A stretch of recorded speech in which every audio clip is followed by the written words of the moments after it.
Las actas de la sesión 178 y 179 ABA se dan por aprobados. El señor secretario va a dar lectura a la cuenta. Señor secretario. Gracias, presidente. Se ha recibido un proyecto iniciado en moción que declara la nulidad del artículo 4º transitorio de la Ley 20.469, que introduce modificaciones a la tributación de la actividad minera.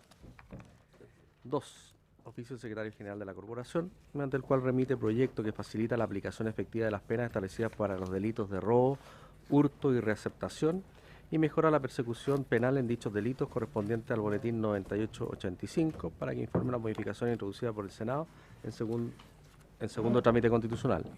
3. Comunicaciones de la Defensoría Penal Pública y de la Fiscalía Nacional, mediante las cuales excusan la participación en la presente sesión del defensor y del fiscal nacional respectivamente.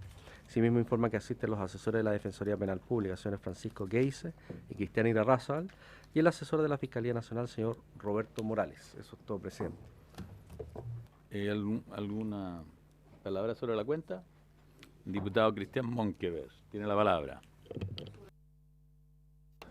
Usted sabe que la cuenta se utiliza también para hacer peticiones. No vamos a citar a ningún ministro, no se preocupe, que me está mirando con cara de... Claro. Oiga, no, lo que pasa es que, y, bueno, aprovechemos que está el subsecretario, pero no es para responderlo ahora ni mucho menos, no era la intención.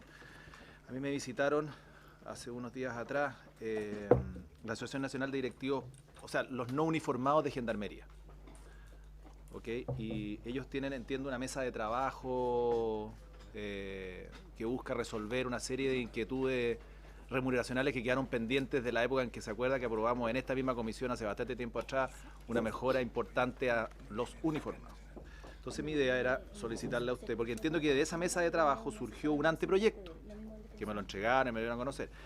Y ese anteproyecto obviamente dice estar financiado por la Dirección de Presupuesto, que esa es la gran incógnita, sin interrogación gigante. Entonces la idea, presidente, es ojalá oficiar, porque no es el minuto ahora, aunque esté el subsecretario, de que se responda a ese tema, porque no se trata de ocupar los tiempos de la comisión en eso, pero oficiar y tener una respuesta respecto de los resultados de esta mesa de trabajo, de la eventual concreción en un proyecto de ley, darle respuestas como corresponde a la asociación, que lógicamente está inquieta, y yo creo que a todos nos haría bien saber por dónde va ese trabajo que se inició en las postrimerías del gobierno del presidente Piñera y que siguió en la actual administración. Eso es.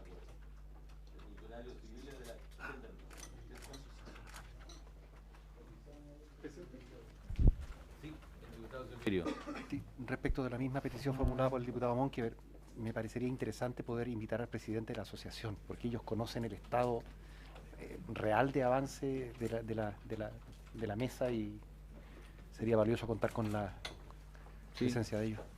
Aunque quizás sería bueno tener la respuesta primero, o como quiera, pero tener la respuesta primero para tener como antecedente y ahí invitar a la asociación de Gendarmería de los civiles, funcionarios civiles. Muy bien. ¿Sí, señor subsecretario? Los no uniformados. Sí. Subsecretario, escuchémoslo. Muchas gracias, señor presidente. Muy corto, digamos. Efectivamente, eso hace referencia a la asociación, a la Virgen.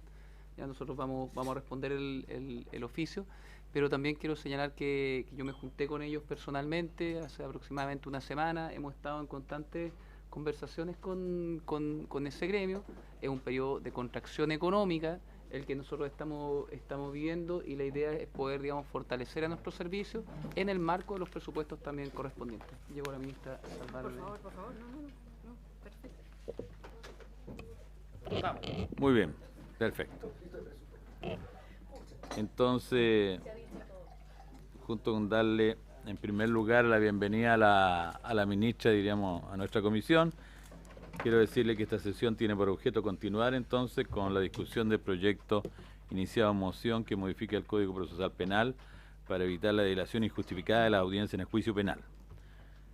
Le damos la bienvenida a todas las personas que están representando al Ministerio Público como a la Defensoría. Y aquí se encuentra el señor Francisco Geis por la Defensoría y Cristian Irarrázaval, ¿no? Y el asesor de la Fiscalía Nacional, el señor Roberto Morales. Entonces, sobre la materia, ofrezco en primer lugar la palabra al Ministerio Público, representante de la Fiscalía, señor Roberto Morales. A no ser que la ministra no, porque son los invitados hoy, ¿no? Ya. Ah, sí. ¿Ah, sí? Ya. A esta altura, weón. Es por la presencia de las ministras tan bonitas que llegan. Hace unos 20 minutos. Ese es un indicador, ¿no? Bueno, Estamos acostumbrados a los movimientos telúricos. señor Roberto Morales, Todos los días son tiene la palabra. Por favor. Muchas gracias, señor presidente. Agradezco a usted y a los honorables diputados que conforman esta comisión la invitación que se le formulara al Ministerio Público para emitir opinión respecto de este proyecto de ley que tiene que ver con las dilaciones indebidas. Voy a plantear en forma sucinta la opinión general del Ministerio Público respecto de este proyecto de ley que lleva una tramitación que se inició en el Senado y ahora estamos en este segundo trámite y después, si a ustedes les parece, algún comentario respecto de los artículos en particular que se están sometiendo a consideración y discusión. En general, señor presidente, le manifiesto que el Ministerio Público valora y agradece la preocupación manifestada por el legislador referida a las dilaciones indebidas en los procesos judiciales que se expresan en el mensaje del proyecto de ley.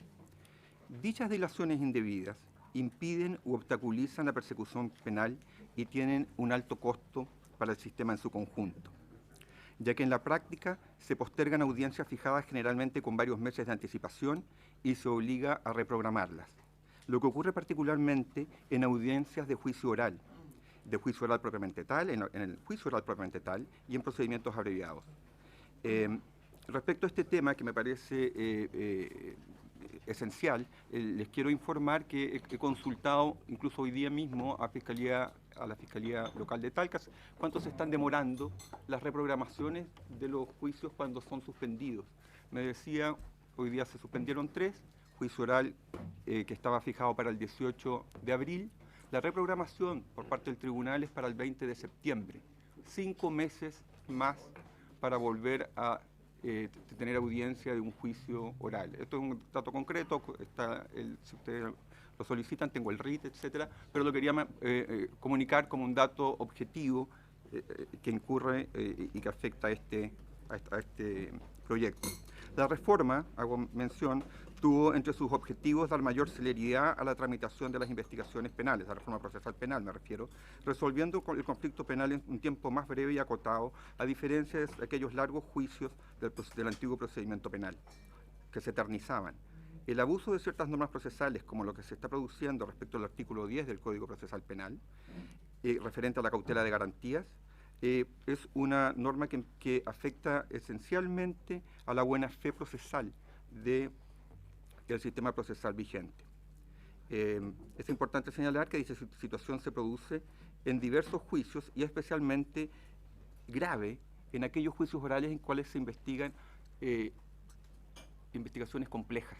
Y les voy a mencionar por qué. Investigaciones complejas se mencionó en otras oportunidades, narcotráfico también, abigeatos, incendios. La preparación de un juicio oral por parte de la Fiscalía es una inversión importante en recursos humanos y en tiempo. Los juicios complejos requieren preparación de testigos, de peritos, análisis documental, revisión de la teoría del caso, y es todo un esfuerzo que hace el Ministerio Público y la Fiscalía para llegar a ese juicio. Esta práctica, que en realidad no es masiva, es una práctica que es bastante excepcional, pero sí, en la revisión que nosotros hemos hecho a través de todas las regiones y la Fiscalía, ocurre en todas las regiones, que se produce que las audiencias son suspendidas en forma intempestiva. El efecto que produce en el Ministerio Público es grave porque toda la preparación del juicio queda postergada. Les acabo de mencionar que hay 5 meses, por lo menos en el Maule, para volver a tener otra audiencia por juicio oral. Sin embargo, esta práctica, que en un principio, que es la suspensión de las audiencias, aparece como legítima y atendible, dada la garantía del derecho a la defensa que establece el legislador. En algunas ocasiones se utiliza en forma abusiva y reiterada, y por eso deviene en una práctica dolosa. En efecto, algunos defensores privados han instaurado una maniobra o estrategia dilatoria a fin de postergar indefinidamente las audiencias, ya que en algunos imputados, ya sea a sugerencia de los abogados, etcétera, cambian recurrentemente al defensor. Al cambiar al defensor, en la audiencia, el nuevo defensor que se hace cargo de esa causa y la representación del imputado pide un nuevo plazo para conocer el estado de la investigación y planificar su defensa, que se le otorga por parte del tribunal, lo que obliga a postergar la investigación y el juicio en forma extensa en el tiempo. Esta práctica, entiende la Fiscalía, vulnera claramente el principio de inmediatez que inspira el sistema procesal penal y hace que la víctima y los testigos estén más renuentes o reticentes a comparecer nuevamente a otra audiencia, por el desgaste y la angustia que generalmente significa exponerse reiteradamente a un juicio, y porque en algunos casos incluso han sido objeto de amedrentamientos o amenazas de los propios imputados o de sus familiares. Así, hay algunos casos emblemáticos en los cuales se han producido reprogramaciones de audiencia en más de 10 o 15 ocasiones, lo que posterga en años la llevada a cabo del juicio propiamente tal, juicio oral. Por ello, resulta de gran importancia que el legislador se haga cargo de este grave problema, y esto lo celebramos, y se busque una solución que evite o minimice los perniciosos efectos que se ocasionan en nuestro sistema de justicia penal con este verdadero fraude procesal.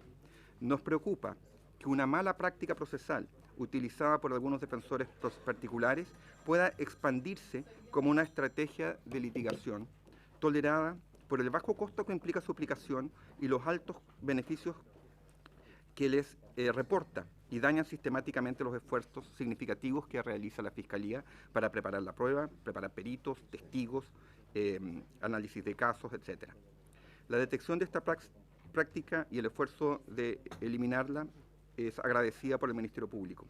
Requiere un análisis profundo que sea realizado tanto en el Senado como ahora en Cámara de Diputados. Teniendo claro cuáles son los costos de estas maniobras dolosas que tienen para el funcionamiento del sistema, es necesario idear un mecanismo que nos permita enfrentarlos. Y de acuerdo y en esa vía, el proyecto aborda una forma que nos parece que, en cuanto a la idea matriz, nosotros nos parece que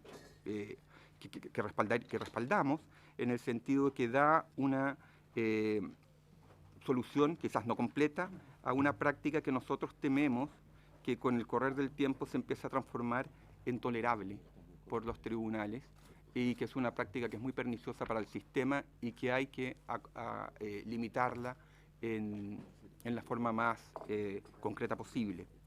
Eso en cuanto a la visión genérica del Ministerio Público y la Fiscalía respecto a este proceso. Hay artículos en concreto, señor presidente, que si a usted le parece, ahora o en el momento que usted me diga, emito opinión. Ya, perfecto.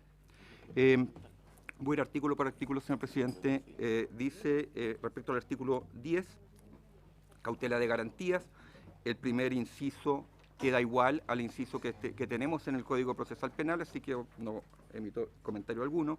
Respecto del segundo inciso, se intercala en la frase de segunda línea que dice: el juez ordenará la suspensión del procedimiento, se intercala por el menor tiempo posible y citará a los intervinientes a una audiencia que se celebrará con los que asistan. Y sigue a continuación. Respecto de este segundo inciso, a nosotros nos parece como Ministerio Público razonable y que se haya intercalado esta frase por el menor tiempo posible. Esto queda a criterio del tribunal.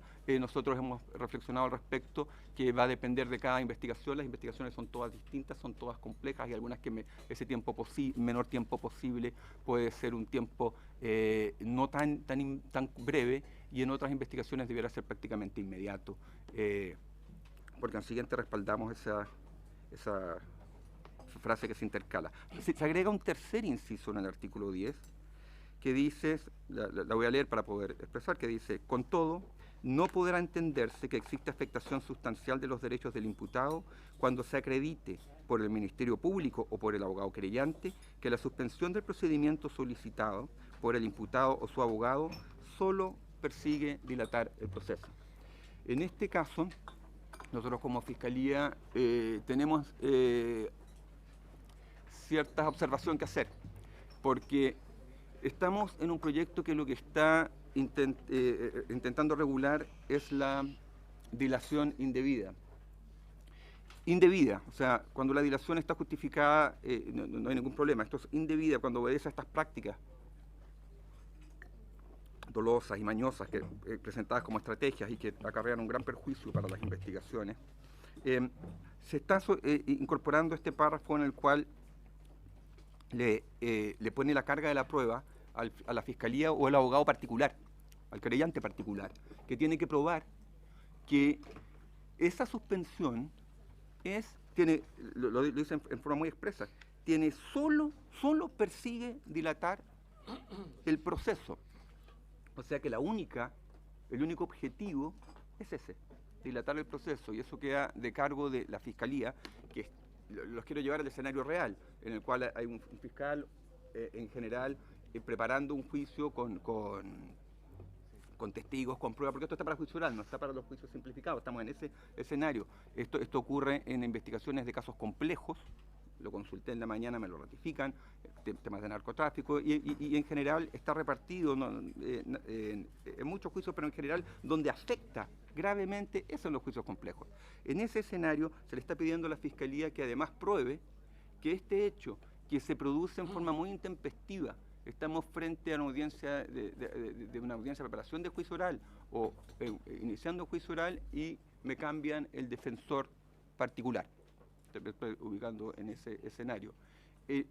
No se pronuncia el artículo ni en qué audiencia ni en qué momento se debería incidentar o alegar esto, pero sí se dice que el querellante particular o el fiscal tiene que acreditar o tiene que probar que el abogado solo persigue ese proceso. Entonces reflexionábamos nosotros que los casos en los cuales podríamos, porque tiene que ser inmediato, porque en qué momento yo voy a poder acreditar, porque si suspende, yo pienso que podría ser quizás en la audiencia, después de escuchar otras opiniones, en la cual se solicita la suspensión. Ahí el fiscal debería decir, no, esta es una estrategia, porque este abogado en forma reiterada ha ido suspendiendo, intercambiar por otro, y vuelve a suspender, y vuelven a suspender, y así llevamos 5 suspensiones.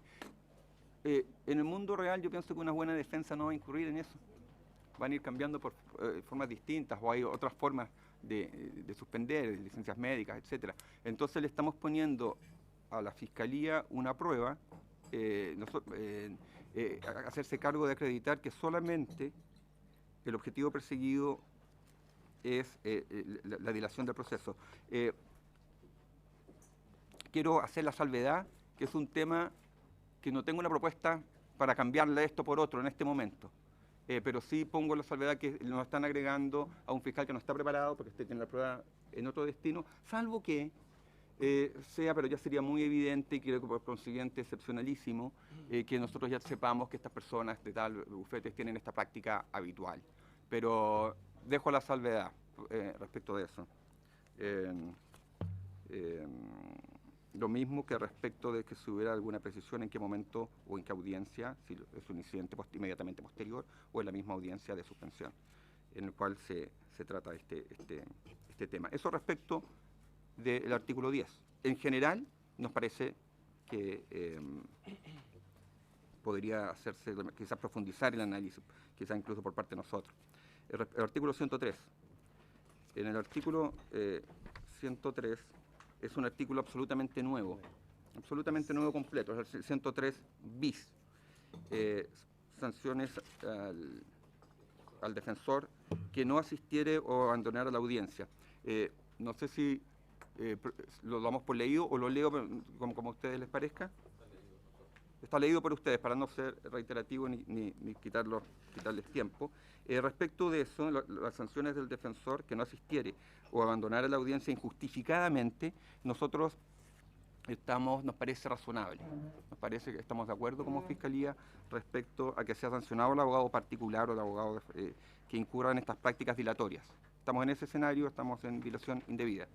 Nos parece que está bien, incluso acá se ha establecido una suspensión del ejercicio en este mismo 103 bis que tiene una sanción inferior, así que dice de 15, no puede ser inferior a 15 ni superior a 60 días de suspensión. Eso es interesante porque existe en el Código Procesal Penal, en el 287, también una sanción de suspensión del ejercicio de la profesión hasta por 2 meses, pero es hasta.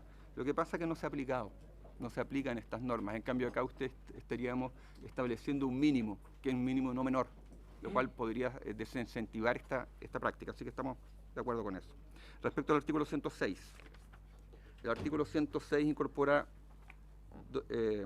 dos incisos distintos. El 106 es sobre renuncia o abandono de la defensa. Incorpora dos incisos en el tenor de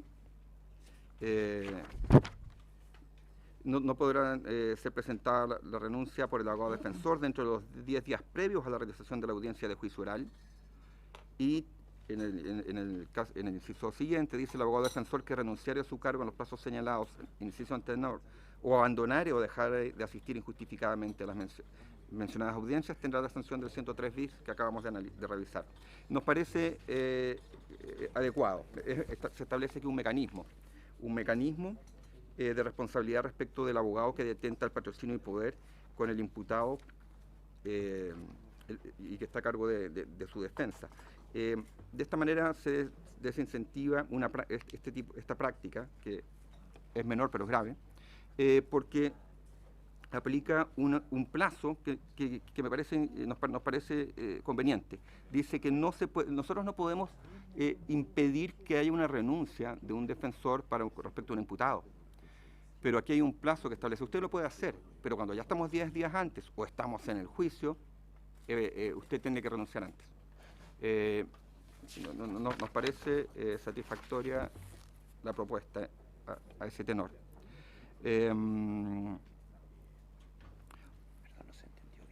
¿Nos parece o no nos parece? No, nos parece. Voy a ser claro. Gracias señor diputado.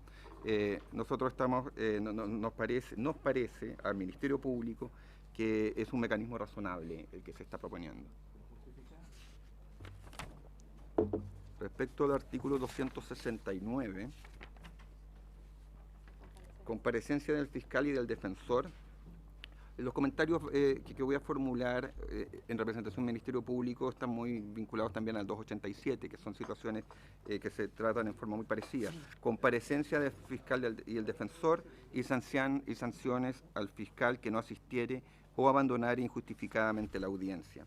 Se agrega en el inciso segundo, se dice que la falta de comparecencia del fiscal deberá ser subsanada de inmediato por el tribunal. Perfecto. Lo que además pondrá este hecho en conocimiento al fiscal regional respectivo para que determine la responsabilidad del fiscal ausente de conformidad a lo que disponga la Ley Orgánica Constitucional del Ministerio Público. En el mismo tenor se sanciona también al fiscal que no asiste o abandona injustificadamente la audiencia. Nosotros nos parece adecuado esta remisión a la Ley Orgánica del Ministerio Público. El Ministerio Público aplica y su ley orgánica lo permite, y así se hace en la práctica. Se sancionan a los fiscales. Hay un amplio marco de sanciones que va de una amonestación hasta la remoción del Ministerio Público por distintas conductas, y esto guarda relación con lo que se ha llamado también el proyecto de agenda corta, que respecto a la no comparecencia judicial, en el caso el juez deberá comunicar la ausencia del fiscal o su abogado asistente al fiscal regional respectivo a la mayor brevedad, con el objeto de determinar su eventual responsabilidad disciplinaria. Es el mismo criterio, la redacción no es la misma, eso sí, que está en estos 3 artículos que están siendo reformados. Nos parece adecuado, nos parece que el Ministerio Público tiene que ejercer su disciplina sancionatoria respecto de estos hechos y que sea remitido a los fiscales regionales es razonable. Les hago ver que cualquier otro tipo de sanción, como sanciones de prohibición de ejercicio respecto de un fiscal, no tiene mayor incidencia, en el sentido de que todos los fiscales tienen prohibición de ejercicio salvo el trabajo de fiscal que realiza al interior del Ministerio Público, y por otra parte, si fuese algo de esa envergadura, dañaría directamente a la institución, porque quedaríamos con menos fiscales para los casos, y justo acabamos de tener un plan de fortalecimiento para dotarnos de mayores fiscales para la abundantísimas investigaciones que tenemos que llevar a cabo. Señor presidente, estos serían en esta primera exposición los comentarios que tenemos en este momento por parte de la Fiscalía. Muchas gracias. Muchas gracias, señor fiscal don Roberto Morales. Ahora, las preguntas las vamos a dejar para una vez que pongan ambas invitados. Entonces vamos a dar la palabra, no sé, al señor Francisco Gates o al señor Cristian Raza. ¿Quién primero? Ambos, juntos. No, coro, tienen mala voz. Les dejo la palabra. Muchas gracias, señor presidente, por su intermedio. En primer lugar, las excusas del señor Defensor Nacional. Era la intención de él asistir, porque este es un tema de mucho interés para la defensa penal pública. Sin embargo, mañana él rinde su cuenta participativa en la Plaza de la Constitución. Están todos ustedes invitados, pero sé también de que tienen sesión en la mañana, así que va a ser imposible que puedan concurrir. En segundo lugar, señalar de que en realidad este es un proyecto que en su tramitación en el Senado tuvo grandes mejoras desde el punto de vista del perfeccionamiento de las normas. Normas que en la intención de la moción que dio origen al proyecto en realidad tienden a evitar dilataciones indebidas en el procedimiento judicial, la dilatación de las audiencias, por acciones o por omisiones que tiendan a entorpecer el funcionamiento del procedimiento. Nosotros compartimos plenamente este objetivo y lo compartimos plenamente por un motivo muy lógico. A nosotros nos interesa la celeridad del procedimiento, además es uno de los principios rectores de la defensa que tenemos que garantizar de que el imputado tenga un proceso que se desarrolle en un tiempo razonable, en el menor tiempo posible. Por lo tanto, compartimos plenamente los objetivos. Sin embargo, queremos señalar de que no hay que caer ante la impresión de que aquí existe una falta de rapidez, una falta de celeridad en el procedimiento penal reformado hace ya más de 10 años, 12 años si no me equivoco. Entonces, en ese sentido, y también para mostrar cuál es el alcance de las situaciones de que estamos hablando, quería darles a conocer una primera cifra. Demostración de lo excepcional que resulta la dilación, nos da a entender el hecho de que en los años 2013, 2014 y 2015, de acuerdo a las estadísticas de la Defensoría, que abarcan aproximadamente 350.000 causas imputados al año, lo que significa el 98, 97% de las causas que llegan a los tribunales, existe un total en un promedio de una audiencia de fijación de nuevo día y hora en cada causa. Y esto puede tener muchos motivos distintos. No siempre se debe a alguna triquiñuela de un abogado que busque la dilación. Una notificación fallida es la causa principal en este tipo de situaciones. Además, otro dato que les puede interesar, en el año 2015, el 33% de las causas de las que tuvo que intervenir la Defensoría Penal Pública terminaron el periodo de un mes o menos.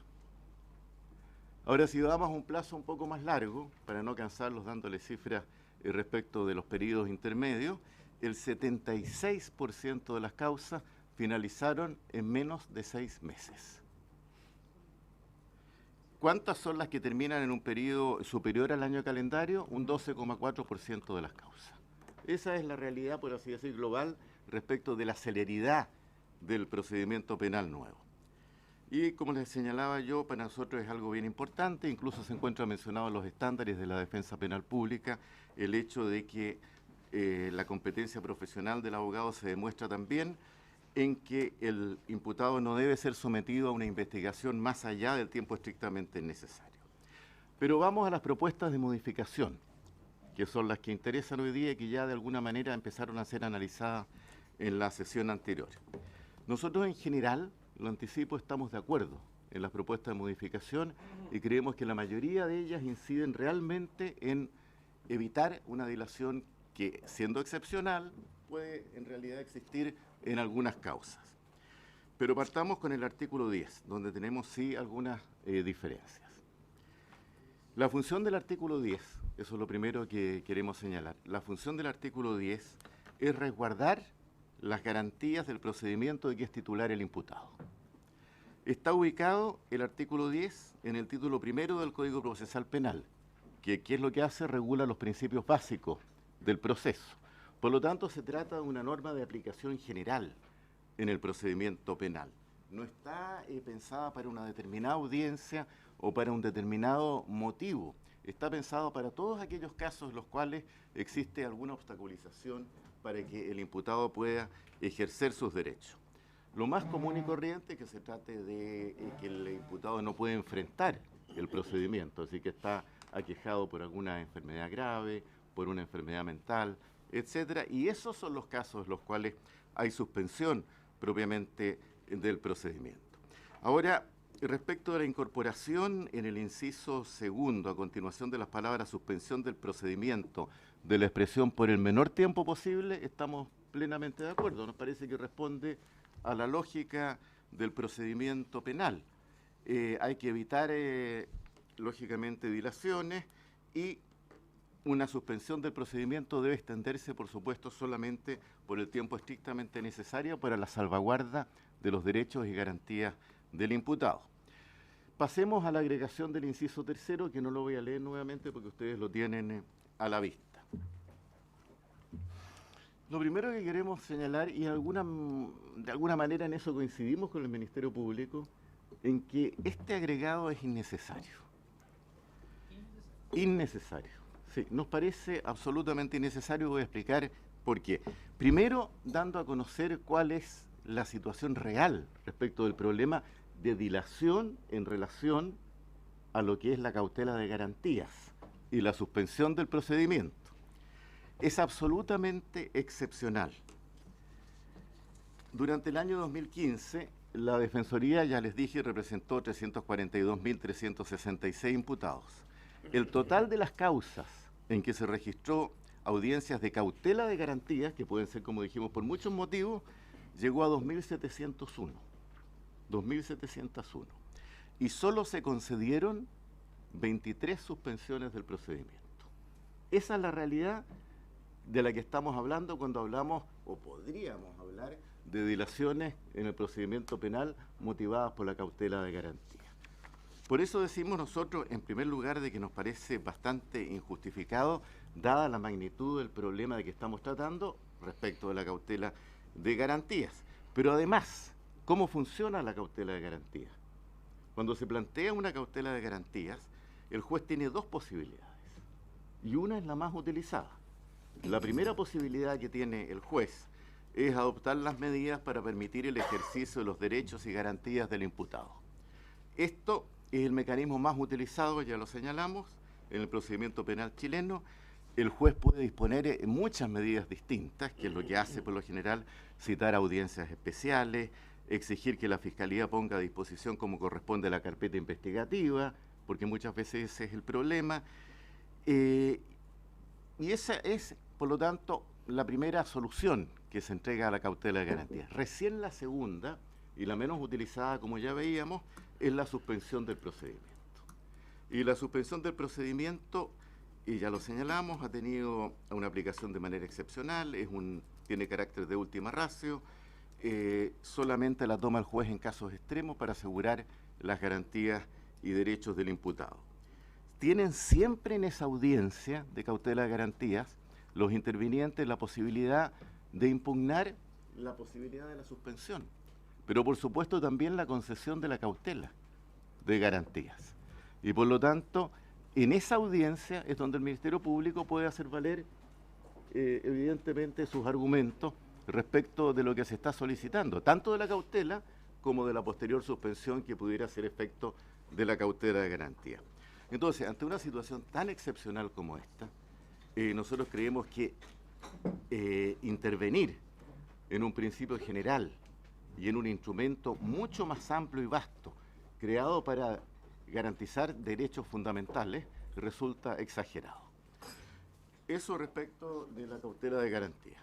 Respecto a la incorporación del artículo 103 bis nuevo, que no lo voy a leer como ustedes ya señalaron, nos parece que se trata de un artículo que, como ya señalamos, es nuevo, apropiado.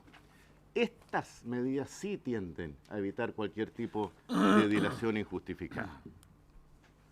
Se sanciona al defensor que no asiste o abandona a la audiencia injustificadamente. Es decir, y además, ¿cuáles son las ventajas que presenta esto respecto de la normativa actual? En primer lugar, estamos ampliando la sanción al juicio abreviado, no solamente al juicio oral y la audiencia de preparación. En segundo lugar, la sanción, como creo que ya se señaló, pasa a ser una sanción más efectiva. En la actualidad parte de cero, por así decir. Y por lo tanto muchas veces no se aplica. De 0 a 2 meses, si no me equivoco. Ahora ya se señala que tiene que ser a partir de 15 días de suspensión. Y eso ya es una garantía suficiente respecto del desempeño de los abogados particulares. Creo que hay una cierta coincidencia con el Ministerio Público en el sentido que los casos excepcionalísimos en que se produce este tipo de dilaciones son provocadas por alguna actuación de abogados particulares. En lo que se refiere a los artículos los incisos segundo y tercero nuevo del artículo 106,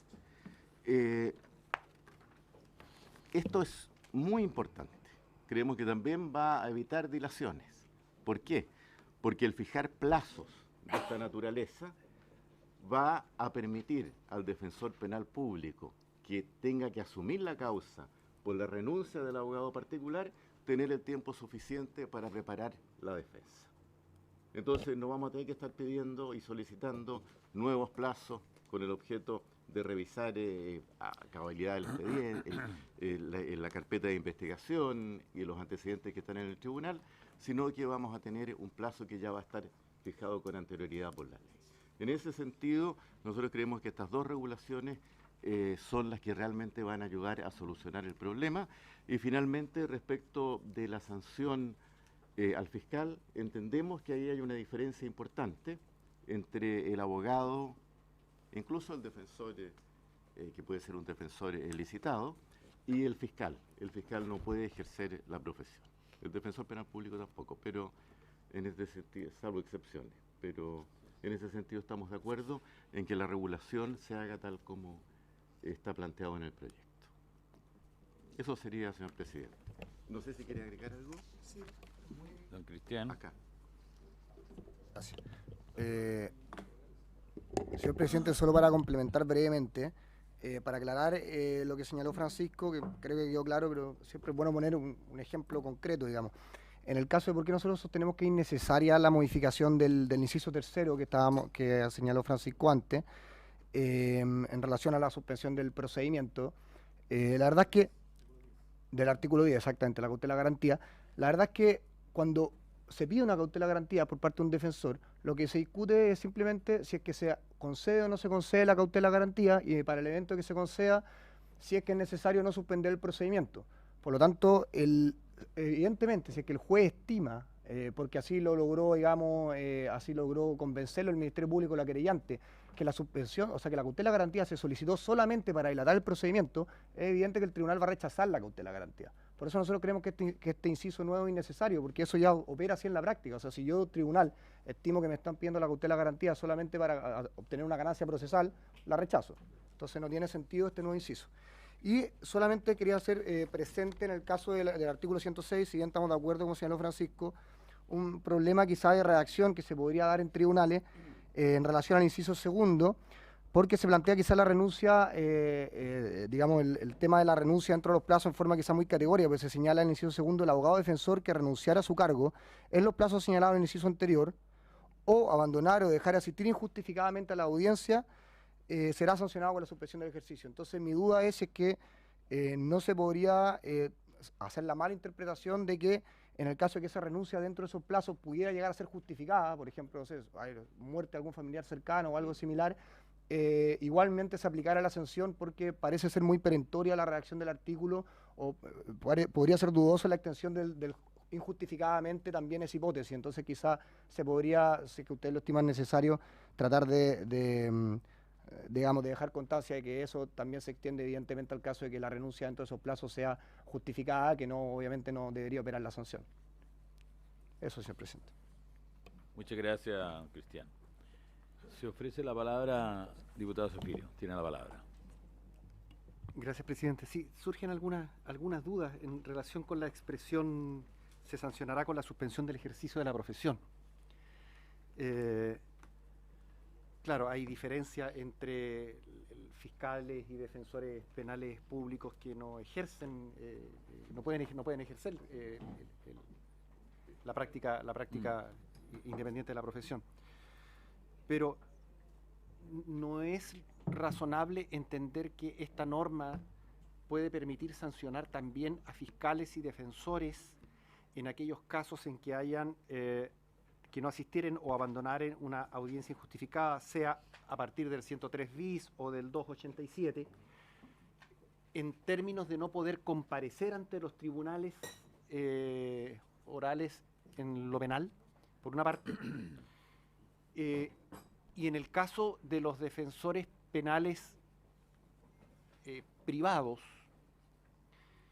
ese defensor penal privado sancionado con la imposibilidad de ejercer la profesión de abogado durante 60 días, ¿no va a poder redactar un contrato de compraventa, por ejemplo?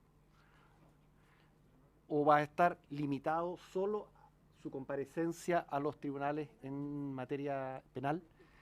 Porque la expresión que usa la norma, yo entiendo que la acepción es la más restringida, pero los términos en que está concebida la norma dice lo contrario. Cuando expone que, en términos genéricos, que se sancionará con la suspensión del ejercicio de la profesión. Es decir, ese abogado queda inhabilitado para ejercer la profesión. No dice que queda inhabilitado para ejercer la profesión en materia penal. En consecuencia, pierde su condición de abogado desde entre 15 y 60 días.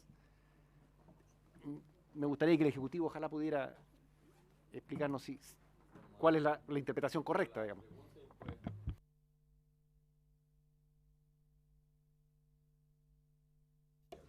Gracias, presidente. Saludar a nuestros invitados del Ministerio Público, la Defensoría, al señor subsecretario don Ignacio Suárez.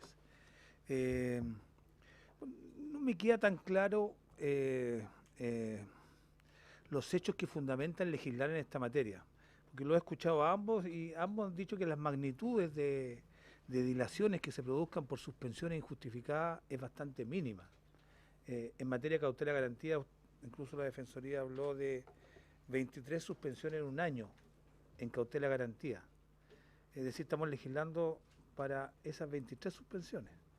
No me parece que exista una clara hecho que podamos resolver, un claro problema que podamos resolver con esta legislación. Me gustaría que el Ministerio Público me manifestara con mayor claridad si es que realmente este es un problema de magnitud importante. No sé si tiene estadística, en concreto las tenía la Defensoría, pero no sé si el Ministerio Público. Segundo, el artículo 10, la verdad que no le encuentro ni un sentido. El artículo 10, tal como dijo en la Defensoría, si se trata de una suspensión que pudiera ser injustificada, sin duda no van a otorgar la cautela garantía. Eso es evidente. La audiencia que se convoque para esto va a tocar los dos temas, digamos. Y no los va a tocar por separado, precluyendo uno y después empezando el otro. Están íntimamente ligados. Y segundo, la redacción, por ejemplo, dice, por el menor tiempo posible. Yo no sé si va a resolver algo, si coloquemos esa frase, es decir, si los jueces realmente van a fijar nueva audiencia en 10 días, 15 días, porque usted mismo ha dicho que se acaba de fijar no sé en qué comuna una audiencia para 5 meses después. Si estuviera esta frase acá, ¿significaría que no lo va a hacer? Porque en realidad las limitaciones que hay son más bien estructurales, por la administración, por la cantidad de funcionarios disponibles para llevar a cabo, no sé, un juicio oral. Pero una frase como esa, que no establece una obligación concreta ni una sanción, yo no sé realmente si ayuda en algo. Me parece que no. Y además se le agrega que para que pueda accederse a la suspensión debiera acreditarse, es decir, rendirse prueba por parte del querellante o del Ministerio Público de que se persigue la finalidad dilatoria, que es una intención. O sea, yo creo que abrir ese espacio para decir, mire, hagamos una audiencia para resolver, poder acreditar si realmente lo que se busca es dilatar una finalidad. Yo no, la verdad que no le encuentro ni un sentido al artículo 10, de verdad. Porque podría incluso ser peor, podría invitar, como aquí sugiere René Zaffirio, invitar a que se use precisamente con afanes dilatorios. Si cada suspensión produce 5 meses de demora en el juicio, probablemente estamos agregando un trámite que va a ser usado en ese sentido. En el resto de las normas que establecen sanciones precisamente para los que logren dilatar con alguna finalidad injustificada, sin duda me parecen que pueden actuar como disuasivos. Esa es la idea, digamos, que se disuada. Pero igualmente no lo impide. O sea, no obstante que se establezca que la renuncia tiene que producirse antes de 10 días anteriores a la audiencia, igualmente alguien que tenga un motivo justificado no va a ir a la audiencia o va a renunciar dentro de los 10 días y va a asumir la sanción, pero se va a producir el hecho igualmente que se quiere evitar. Entonces, yo creo que ninguna de las medidas por sí mismo logran el propósito que se persigue. Pero ciertamente las sanciones tienen un grado o dan una señal de reforzamiento en cuanto que se considera más grave buscar la dirección del proceso a través de estas medidas. Y por un lado orientará la acción judicial, no sé, podría servir. Podría, porque ni siquiera hay evidencia ni claridad en que se vaya a producir el efecto. Igualmente se pueden producir las mismas cantidades de demora a pesar de estas normas. No lo impide de ninguna manera. Y lo que sí me preocupa es que tanto el Ministerio Público y la Defensoría se han puesto de acuerdo que a los que más se les podría aplicar estas normas es a los querellantes o defensores, más bien querellantes o defensores particulares. Y en ese sentido, señor presidente, yo le solicito que podamos escuchar al presidente del Colegio de Abogados, porque si vamos a legislar sobre una materia que ellos son los principales destinatarios, al decir de lo que nos han invitado a esta sesión, deberíamos invitarlo a ellos, no podríamos avanzar sin escucharlo, porque ellos eventualmente, si se les impide ejercer la profesión, van a tener obligado a cumplir concretamente su sanción. En la Fiscalía, los fiscales, los defensores, me parece que no les va a resultar aplicable. Así que creo que es imprescindible para que podamos avanzar que se invite al Colegio de Abogados. Eso. No sé si a algún otro parlamentario. Ahora, lo que aquí se ha hablado sobre las sanciones, diríamos, para el ejercicio de la profesión, obviamente que uno lo desprende que estamos en la materia que dice relación con el juicio penal. Y yo creo que la idea precisamente es que la sanción de no poder ejercer la profesión es en relación al juicio penal, pero quizá no está debidamente explicitado porque se pudiera, me parecería un juez bien inapropiado, diríamos, de extenderlo a otras materias que no sean estrictamente a materias penales, porque aquí donde estamos hablando de la suspensión a raíz de un incumplimiento, diríamos, dentro de lo que tiene que hacer en el juicio penal. Y además lo que me preocupa a mí es que ¿quién va a velar por esto? Bueno, porque como no tenemos colegios debidamente legalizados, no tienen facultades los colegios provisionales, ¿no? Y tendrían que ser los tribunales los que emitieran un listado para poder notificarlos a todos que no pueden ejercer la profesión en materia penal, o ejercer la profesión. No sé, eso sería bueno aclararlo. Perdón, diputada Turre. A propósito, un poco de lo mismo que usted está señalando, yo creo que sería bueno oficiar a la Corte para efectos de que den su opinión, especialmente respecto a un tema como este. ¿Qué posibilidad real tienen de efectivamente controlar que en el caso de aplicarse una sanción como esta sea cumplida? Porque si no sería una raya en el agua nada más. Sobre la sanción de suspensión del ejercicio profesional de abogado, entiendo que no hay una posición única. Yo he visto que algunos tribunales suspenden a un colega y notifican a la Corte y a todas las Cortes de Chile, digamos, señalando que esta persona está inhabilitada por 30 días. Y otros simplemente notifican la sanción para su propio tribunal, es decir, que en su tribunal no puede litigar tal persona.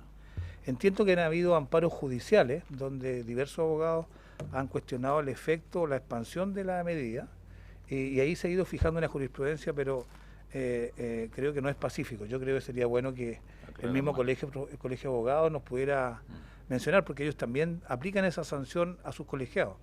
Así que ahí tendría que haber mayor claridad sobre los efectos de la suspensión y la manera de hacerla cumplir.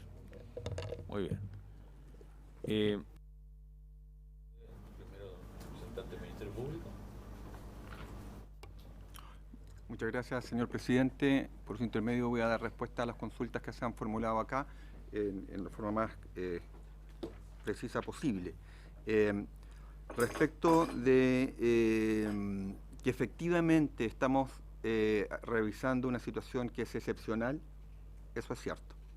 Esto no es una práctica masiva, pero sí es grave.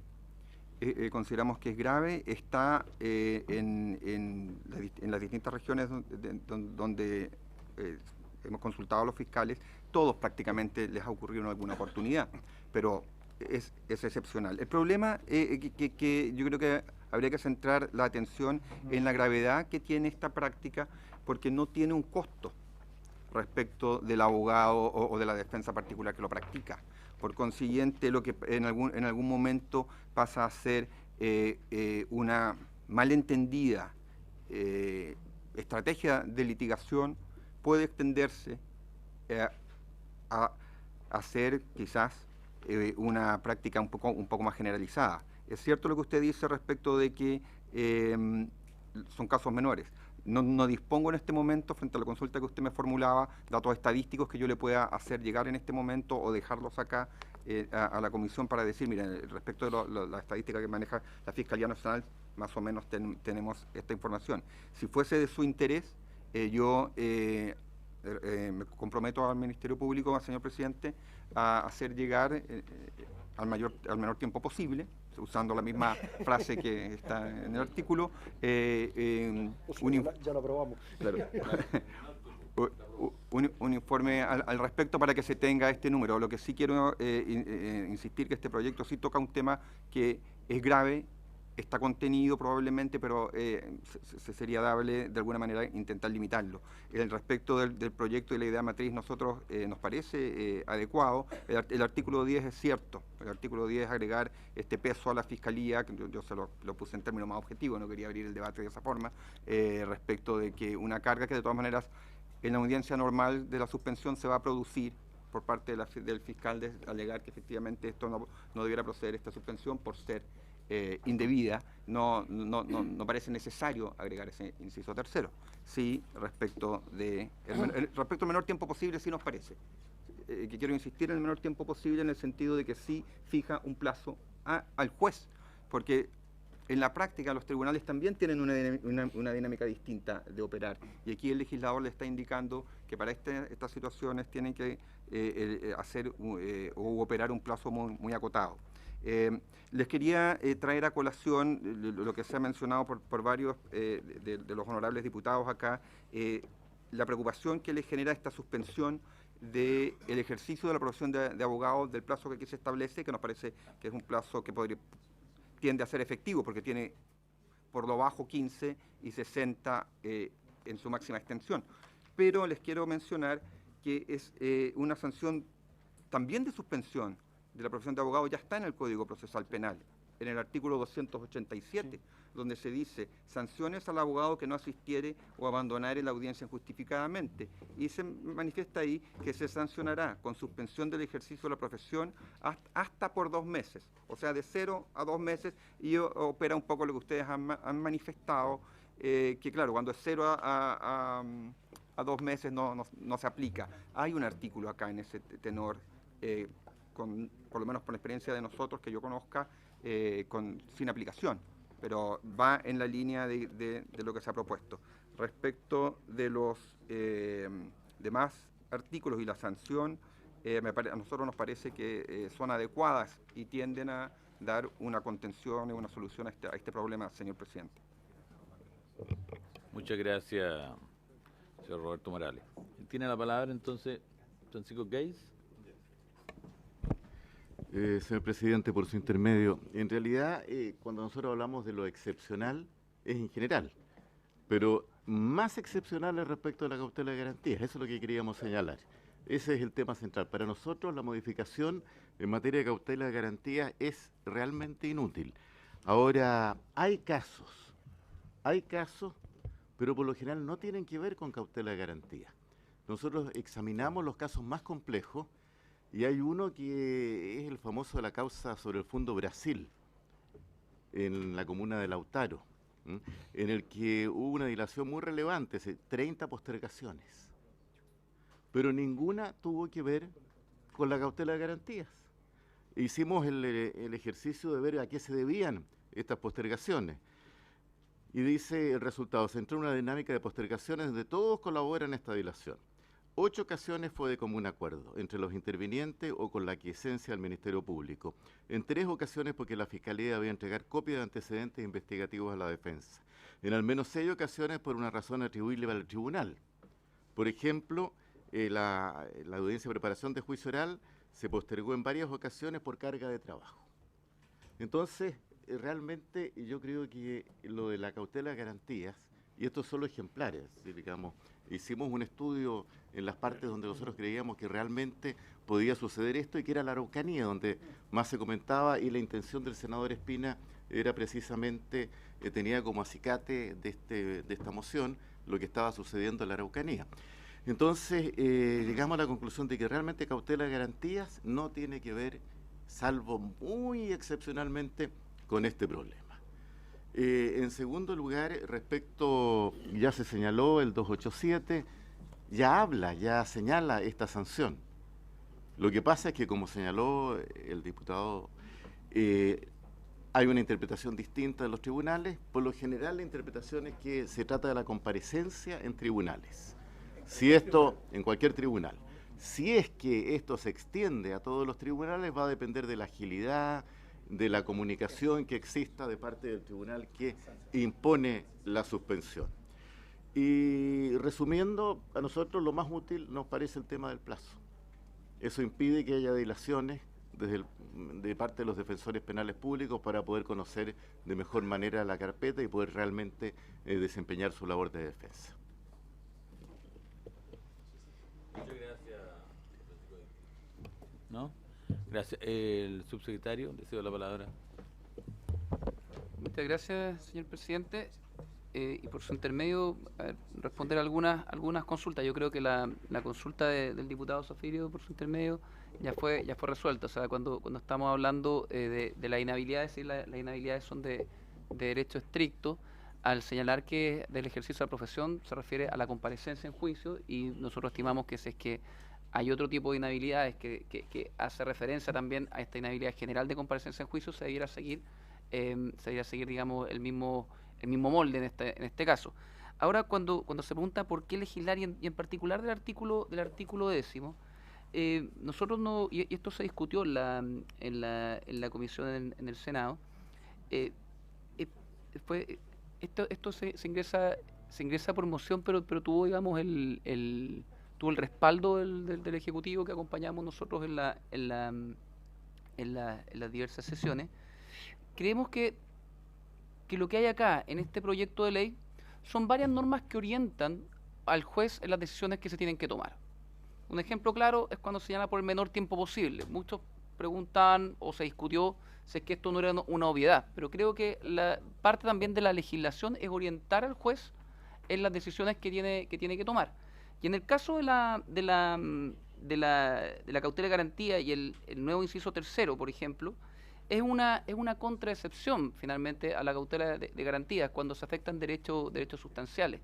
Por eso es que está redactado: con todo no podrá entenderse que exista afectación sustancial de los derechos del imputado cuando se acredite por parte del Ministerio Público, el abogado querellante, que la suspensión del procedimiento solicitada por el imputado o su abogado solo persigue dilatar el proceso. Es decir, también es una norma que tiende a, y estoy expresando lo que se discutió en su momento en la comisión, es una norma que tiende a orientar para aplicar esta contraexcepción, digamos, por parte del tribunal en la parte de cautela y garantía. Y finalmente, también referirme al tema de las estadísticas. Puede que estadísticamente los casos no sean muchos, pero como lo señalaba el representante del Ministerio Público, son graves.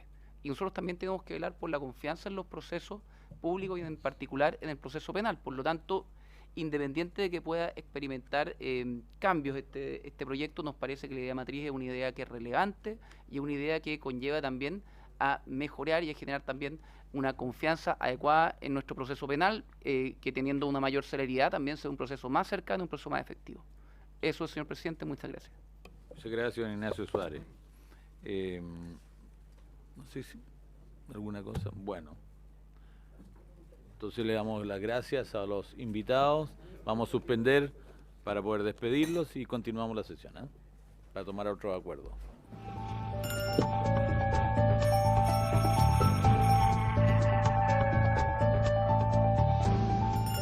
Reanudamos la sesión. Bueno, este proyecto vamos a votarlo en general porque ya estamos en condiciones de hacerlo y dar un plazo para las indicaciones. Pero primero votémoslo en general, ¿les parece? Presidente. Entonces, sí, diputado Soto. Yo quisiera llamar su atención sobre la petición que le hice de que pudiéramos escuchar en algún momento, antes de entrar a votar en particular, al colegio de abogados. Por las razones que puse anteriormente. Yo no sé en qué momento de la tramitación. Claro, después, sí. Pues usted, ya, no habría problema en eso. No, lo conversamos ya con el secretario. Ok, muy bien. Está sumamente. Bueno, entonces, en general. Entonces, en votación en general el proyecto. Diputado Ceroni. A favor. Diputado... A favor.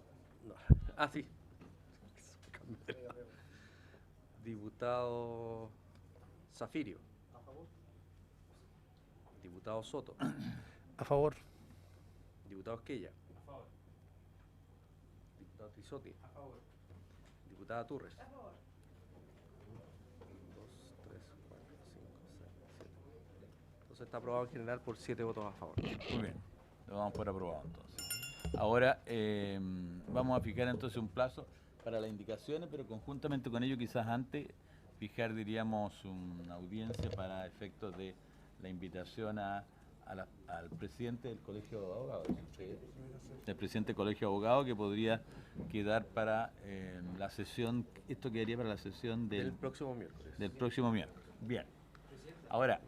¿Si ese mismo día se puede o no votamos también? No, por supuesto. Pero antes que se retiren, ya, yo creo que ese mismo día podemos proceder a la votación en particular, porque yo creo que no tiene cosas tan complejas, ¿no? Pero indicaciones, tenemos que también fijar un plazo para indicaciones, que lo podemos fijar para el día martes hasta tipo mediodía, señor secretario. Del día anterior. Ese día miércoles de la mañana. Sí. Pero, no sé. Entonces, para el día miércoles, qué sé yo. Pero hagamos todo el martes a las 12 para no recargar a la secretaría. Nadie la presenta a las 12. Una precisión. Va a presentar en la audiencia, en la comisión. Presidente, ¿Ah? una pequeña precisión que me hicieron presente de la jefatura. La posibilidad de que cuando, por ejemplo, se presenten indicaciones para suprimir el artículo, no se haga de esa forma, sino que derechamente se vota en contra del... Porque se generan algunos problemas en la sala para el tema de la renovación de las indicaciones. Entonces, ¿Cómo? es que ha ocurrido que en algunos proyectos se presenta una indicación para suprimir un artículo. La metodología adecuada es derechamente votar en contra del artículo correspondiente. Para suprimir un artículo del proyecto, proyecto, que claro. estamos votando. Exactamente. Aquí en la sala uno puede pedir únicamente votación separada y listo. Exactamente. Bueno, se usa el mismo que lo usamos. Claro, votar acá, no se vota en contra, pero no presentar una indicación. Ahora, estimado diputado, lo que yo quería plantear es lo siguiente. El próximo martes nosotros estamos convocados a tratar el tema de la agenda corta, como viene del Senado. Allí se hicieron modificaciones y que, bueno, a raíz de gestiones que hice yo por lo menos y también otros a la mesa, se logró que pasara a las comisiones respectivas, porque si no tendría que haber pasado directamente a la sala. Ya me parecía que no era adecuado que las comisiones no discutieran si no tan como venía. del Senado. Ahora ahí hicieron modificaciones bastante que no tenían nada que ver con lo que nosotros enviamos para allá, particularmente sobre el tema de la filtración de antecedentes de la investigación.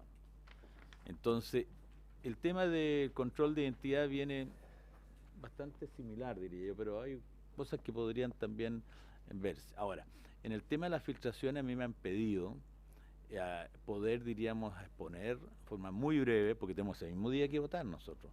O sea, ese día, la sesión nosotros tenemos que despachar inmediatamente, no tenemos más plazo. Pero de todas maneras me han pedido poder asistir el presidente de la Asociación Nacional de Prensa, que es un señor, lo tengo anotado por aquí, Ricardo Heps, y también el presidente de la Asociación de Fiscales y del Colegio de Periodistas. Entonces yo quería escucharlos muy breve, para tener la oposición de ellos, que diríamos que es la posición más crítica. Nosotros tenemos la posición del Ejecutivo, que claramente en el fondo es como viene el proyecto. Vamos a tener la posición del Ejecutivo, que va a estar acá presente, y después proceder inmediatamente, por supuesto, a votar. Sí. ¿Esa solicitud se la habrán hecho quizás antes de que la corrigieran? Porque No, después de la corrección. Lo que aprobaron. Exacto. Así todo quieren... Tal como vienen, quieren exponer sus aprehensiones. Nosotros vamos a tener el Ejecutivo, que es como hasta cierto punto la contraparte, que en el fondo a raíz de eso, no sé si habrá algún inconveniente de los señores diputados, entonces queda aprobado para invitarlos, ¿de acuerdo? Lo vamos a manejar el tiempo muy riguroso, sí, no sé, pues 10 minutos, creo yo, para cada parte, cosa media hora, tengamos listo. ¿La recomendamos el rechazo o recomendamos la aprobación? Podemos, lo que yo tengo entendido, que podemos nosotros separar también la recomendación. No, así, a ver. Presidente, señor secretario, escuchemos. No, las alternativas para la comisión son o aprobar la totalidad de las enmiendas del Senado, rechazar la totalidad, o aprobar parcialmente. Es decir, aprobar algunas y rechazar otras. O sea, podemos dividirla. Claro, la sala en todo caso es una recomendación que se le formula a la sala. O sea, nosotros, perdón, no es decisoria la... Señor secretario, podemos recomendar entonces aprobar X cantidad de artículos y rechazar X cantidad de artículos, ¿no es cierto? Me surge una duda, porque si nosotros recomendamos en teoría aprobar algunos y rechazar otros, y de esa forma llega el informe a la sala, y la sala solo tiene la facultad de aprobar o rechazar el conjunto, este tercer trámite tiene que votar el informe completo.